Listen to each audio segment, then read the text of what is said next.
ভেন্ডি আমরা কম বেশি সবাই ভালোবাসি। আজকে যে ভেন্ডির রেসিপিটা আপনাদের শেয়ার করব খেতে খুবই সুস্বাদু আর একদম সহজভাবে বানিয়েছি। আজকের রেসিপি হলো দই মশলা ভেন্ডি। তাহলে আপনারা দেখুন আমি কিভাবে বানাচ্ছি। প্রথমে ভেন্ডিগুলোকে ধুয়ে একটা শুকনো কাপড় দিয়ে জলটা পুরো মুছে নিয়েছি। এই রেসিপিটা বানানোর জন্যে ছোট ছোট ভেন্ডি নেবেন, আর যদি বড় হয় তাহলে মাঝখান থেকে দু টুকরো করে নেবেন। এবার আমি ভেন্ডিগুলো কিভাবে কাটবো আপনাদের দেখিয়ে দিচ্ছি। প্রথমে মাথার দিকটা আর নিচের পোর্শনটা অল্প করে কেটে নিলাম, নিয়ে এবার মাঝখান থেকে একটু চিড়ে নেব। তাহলে কি হবে, ভেন্ডির ভেতরে নুন ঝাল মশলা সব ঢুকবে। এইভাবে সব ভেন্ডিগুলো আমি কেটে নেব। ভেন্ডিগুলো সব কেটে নিয়েছি। গ্যাস জেলে কড়া বসিয়ে দিয়েছি। কড়ার মধ্যে রিফাইন তেল দিলাম। তেলটা একটু চারিদিকে ছড়িয়ে নিয়েছি। এবার ভেন্ডিগুলো ভেজে নেব। আর ভেন্ডিগুলো খুব লাল লাল করে ভাজবো না, হালকা করে ভেজে নেব। ভেন্ডিগুলো হালকা করে ভেজে নিয়েছি। এবার নামিয়ে নিচ্ছি।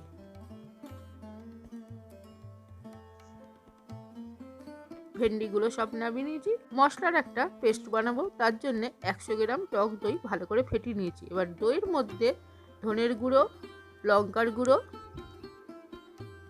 জিরার গুঁড়ো আর দিচ্ছি গরম মশলা। আর মশলার পরিমাণ 1 চামচ করে নিয়েছি। এখন হলুদটা দেব না, যখন আমি পরে মশলাটা করব তখনই হলুদটা দেব। এবার মশলার সঙ্গে দইটা ভালো করে মিশিয়ে নিয়েছি। আবার গ্যাসের মধ্যে কড়া বসিয়ে কড়ার মধ্যে তেল দিলাম। তেলটা গরম হয়ে গেছে। প্রথমে সাদা জিরা ফোড়ন দিলাম আর 3টে কাঁচা লঙ্কা। সাদা জিরাটা একটু ভাজা হয়ে যাওয়ার পর দিলাম পেঁয়াজটা। পেঁয়াজটা দেওয়ার পর নেড়ে চেড়ে ভেজে নিচ্ছি। পেঁয়াজটা ভেজে নিয়েছি। এবার দিচ্ছি আদা রসুন বাটা। আদা রসুন বাটাটা দেওয়ার পর একটু নেড়ে নিলাম যাতে কাঁচা গন্ধটা চলে যায়। কাঁচা গন্ধটা চলে গেছে। এবার দিচ্ছি হলুদ গুঁড়ো আর সামান্য একটু লঙ্কার গুঁড়ো। এবার হলুদ লঙ্কা দেওয়ার পর কিছুক্ষণ নেড়ে চেড়ে নিলাম। প্রথমে দইয়ের মধ্যে লঙ্কার গুঁড়ো দিয়েছিলাম, তাই এখন লঙ্কার গুঁড়োটা অল্প পরিমাণে দিলাম। এবার দইটার মধ্যে যে মশলা দিয়ে রেখেছিলাম সেটা দিয়ে দিলাম। দিয়ে এবার ভালো করে নেড়ে চেড়ে কষিয়ে নেব। গ্যাসের ফ্লেমটা যখন দইটা দেবেন একদম লো করে দেবেন, না হলে দইটা কেটে যেতে পারে। মশলাটা কিছুক্ষণ সময় ধরে কষিয়ে নিয়েছি। এবার অল্প পরিমাণে দইয়ের বাটিটা ধুয়ে জল দিলাম। জলটা দেওয়ার পরেও মশলাটা একটু নেড়ে চেড়ে নিলাম, নিয়ে এবার পরিমাণ মতো জল দিলাম।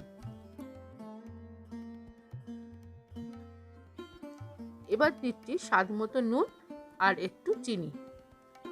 আর দইয়ের মধ্যে দেখবেন একটু চিনির পরিমাণটা বেশি দিতে হয়, নালে কি হবে, টক ভাবটা বেশি লাগে। ঝোলটা ফুটে উঠেছে। এবার ভেজে রাখা ভেন্ডিগুলো দিয়ে দিলাম। ভেন্ডিটা দিয়ে ভালো করে নেড়ে চেড়ে নিলাম, নিয়ে এবার কিছুক্ষণ ঢেকে রাখবো যতক্ষণ না ভেন্ডিগুলো সিদ্ধ হচ্ছে। 5 থেকে 7 মিনিট পর ফিরে এলাম। দেখে নেব ভেন্ডিগুলো সিদ্ধ হয়েছে নাকি।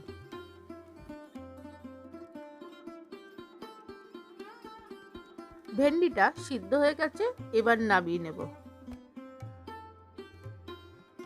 এবার গরম গরম রুটি বা পরোটার সঙ্গে পরিবেশন করব। আশা করি আজকের রেসিপিটা আপনাদের ভালো লেগেছে। ভালো লাগলে একটু কমেন্ট করে জানাবেন, বন্ধুদের সঙ্গে শেয়ার করবেন, আর নিত্য নতুন রেসিপি পাওয়ার জন্য আমার চ্যানেলটা অবশ্যই সাবস্ক্রাইব করবেন। আজকে তাহলে আসি, আবার নতুন রেসিপি নিয়ে আসবো। নমস্কার বন্ধুরা।